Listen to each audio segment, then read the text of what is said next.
Se o texto da matéria, atenção, se o texto da matéria é jornalismo, a manchete é marketing. A gente tem que entender isso. Mas, para tudo tem limite. Essa manchete aqui, esse título de matéria, ilustra bem isso. TSE decide que adiamento das eleições libera a candidatura de ficha suja. Ou seja, o TSE teria dito, a rigor, segundo o título da matéria, o TSE teria decidido, melhor dizendo, que o adiamento das eleições por si só libera o candidato ficha suja. Tem nada a ver. Se você prosseguir lendo a matéria, você vai observar o seguinte: é tudo uma questão de contagem de prazo. Vocês bem sabem que na justiça, perante as leis, tudo possui prazo, né? E esses prazos são contados atualmente em dias úteis para demandas, para fluxos processuais existentes na nossa lei civil e na nossa lei penal, e são contados com dias úteis e não úteis na nossa legislação eleitoral. Essas regras estão todas no Código de Processo Civil, no Código Eleitoral, na Constituição Federal, no Código de Processo Penal. Mas não vou incomodar vocês com legislação, não. Caso prático aqui. O que acontece? O que o TSE decidiu? Determinado candidato estaria inelegível. Estaria inelegível. Se as eleições fossem em outubro, estava inelegível por 8 anos.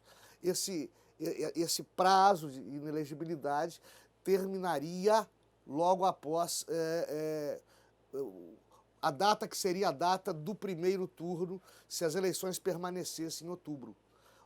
O prazo de inelegibilidade desse candidato escoaria, acabaria, ele voltaria a ser elegível no final de outubro de 2020.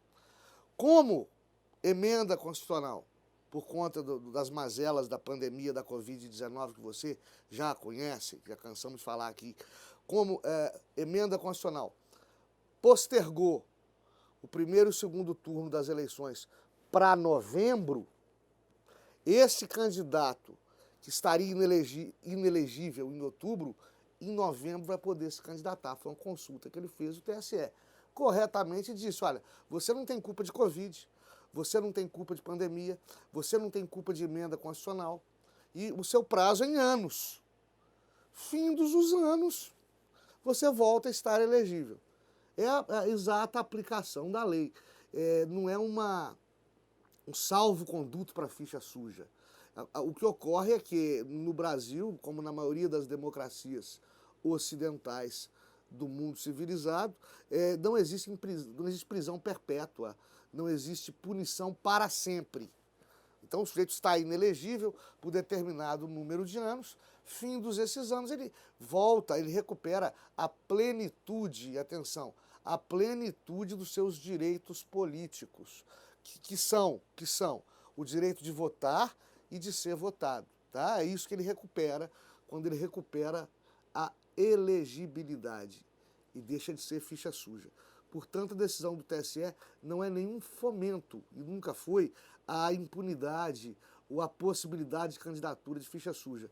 Nada mais é do que a aplicação da lei no que toca à contagem de prazos, no caso concreto, coisa absolutamente normal. O que não é normal é essa manchete, esse título deformado de matéria, pelo amor de Deus. Quando a gente alerta aqui no Entretanto, para vocês tomarem cuidado com o que é divulgado, quando a gente alerta vocês aqui para tomarem cuidado com o marxismo cultural que impera no mainstream, na grande mídia, não é à toa. Isso são mensagens subliminares que vão jogando o povo contra as instituições. Principalmente quando se faz necessário, entre aspas, um caos social para demonstrar um desgoverno bem próximo das eleições municipais. Isso é tendencioso e típico desse tipo de fenômeno.